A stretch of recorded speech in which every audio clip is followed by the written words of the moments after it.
В миналия клип ви споделих, че свалих 12 кг с калориен дефицит, което изисква броене на калориите, които приемаш, за да могат те да бъдат по-малко от тези, които изразходваш за деня. Това е целият принцип, на просто казано.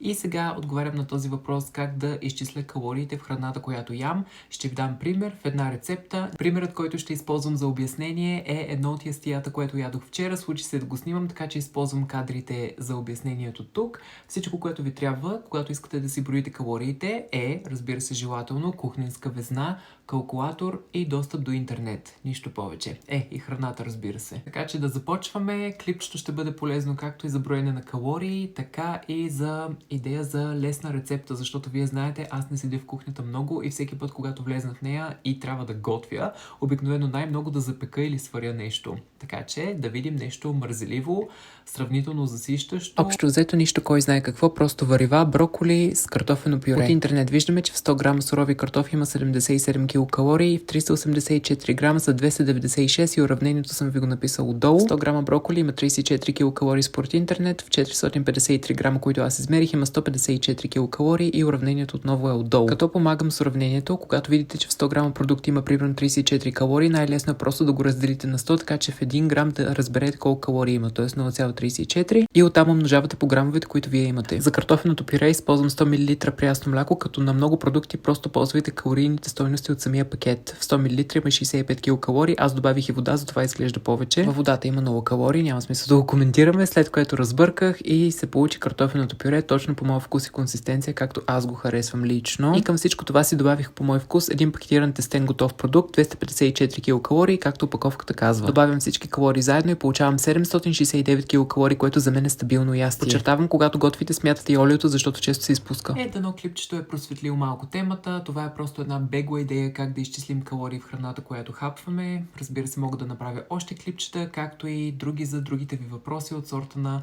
колко калории трябва да приемаме на ден, как изчислявам горе-долу аз колко изразходвам за деня и прочие. Така че до другия път оставете отдолу вашите впечатления и въпроси.